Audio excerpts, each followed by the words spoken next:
Trying to look up exactly what the Bloodstone actually does, like in the comics. Well, the Blood Gem, my fault. Who cares? I'll talk about Man-Thing.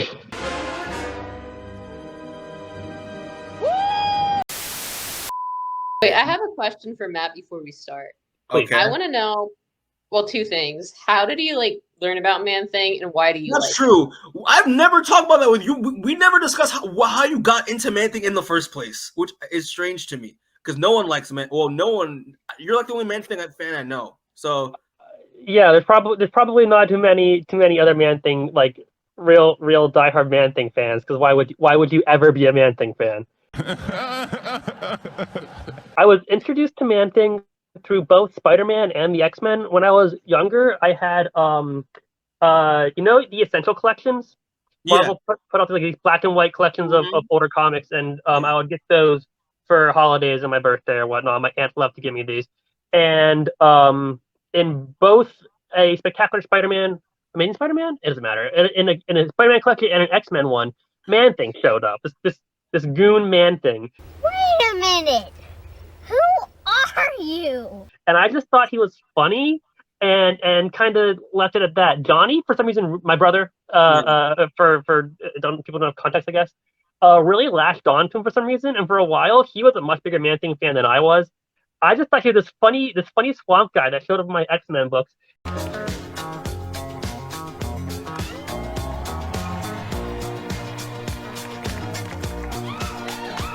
And so I would make jokes about Man-Thing. Not so much the haha funny penis joke, because I don't think it's funny.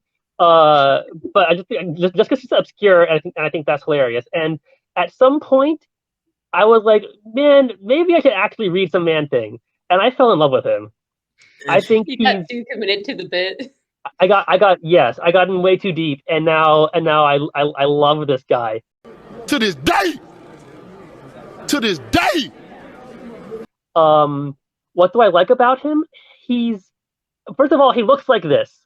He looks so, his design is so distinct. There's no other swamp monster like Man-Thing. He got those trunks. Yeah, a lot of it comes down to the trunks. I love the trunks. He's so ugly. I love him.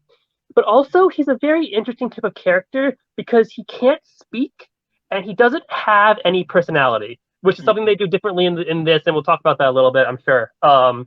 He is very passive. He can only react to other people's emotions, and that makes for some really fascinating stories. It also makes for some extremely terrible stories, because that's really hard to write. Yeah. It's really hard to write a main character who is a blank slate and reacts to things around him. But some of the best Man-Thing stories are just wild. He's such a fascinating character. Yeah. Matt, do you want to go into what Man-Thing does in the comics, because we mentioned earlier that people may be confused on what Man-Thing actually does, because when you see him in the show, in the special, he burns someone alive.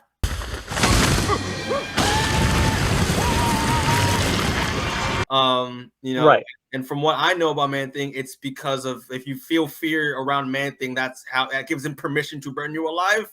Can you go into that, please? He is entirely he's an empath. Mm-hmm. Which I usually super don't like empathic characters. I think Mantis sucks. You suck. But he also we talk about his powers. He can sense the emotions of people around him, and he is attracted to positive emotions and repelled or frustrated or whatever by negative emotions. And what exactly that means can vary from writer to writer, but he in particular doesn't like fear, because when he was a human, when he was Ted Sallis, he died and became Man-Thing while terribly, terribly afraid. He was fleeing for his life.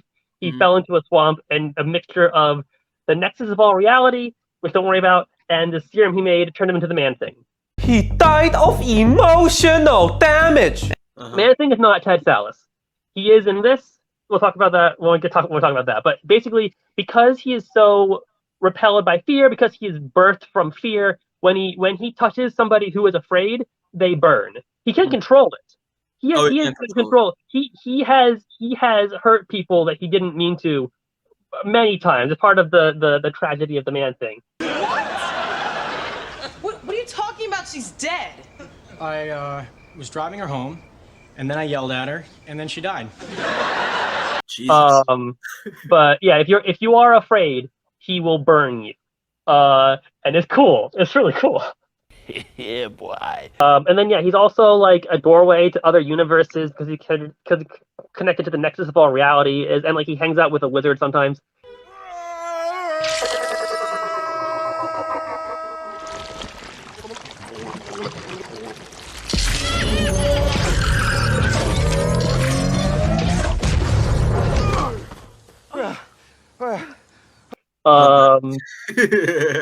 But those are his powers, yeah.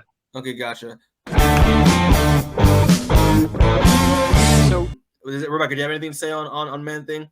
No, I liked him. Like I said, I was kind of waiting to see what Matt had to say about him, since he's like a little more has a personality in this versus the comics, you know? Yes. Okay, And can you do that, please? Because I'm actually curious on why. I didn't know that he didn't have a personality in the comics. So yes, I did love Man-Thing in this, but he's a different character, and I kind of expected that. I'm kind of okay with that. Like in the comics, Man-Thing does not have a personality. He doesn't have thoughts. No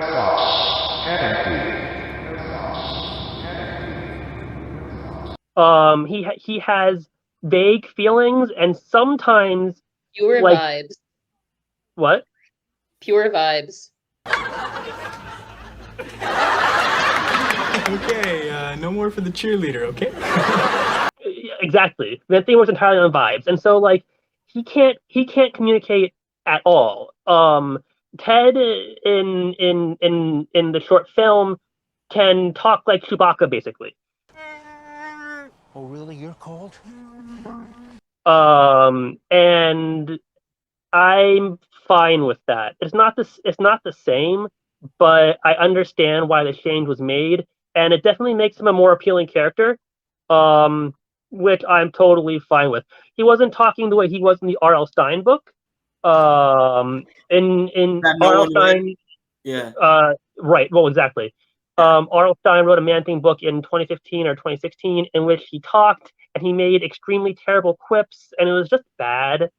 This nigga is trash. Like, it was a bad book on top of being a bad Man-Thing book. And so as long as Man-Thing in the MCU isn't out here speaking full sentences in English, like, I'm fine. I'm totally fine with full ass sentences. Okay.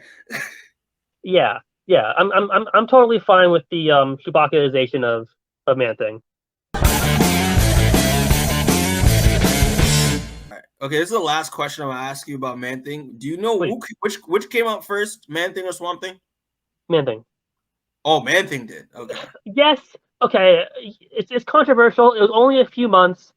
Swamp Thing is probably not a rip of Man-Thing, but also Swamp Thing was created. Oh man, I'm gonna get the creators mixed up.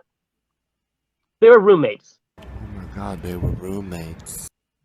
Oh, okay. And so there's a whole conspiracy thing. I don't really buy into it. But I feel like they're different enough that they're just like swamp creatures, but personality-wise, completely different. But their origins are their origins are kind of the same. Like they're scientists that got into accidents and then went into a swamp and then changed. Like it's just you know.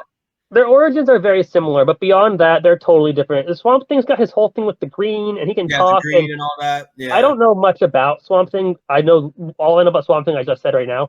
But it's clearly very different than Man-Thing, who is well, I've talked about him for so long, you know who he is at this point.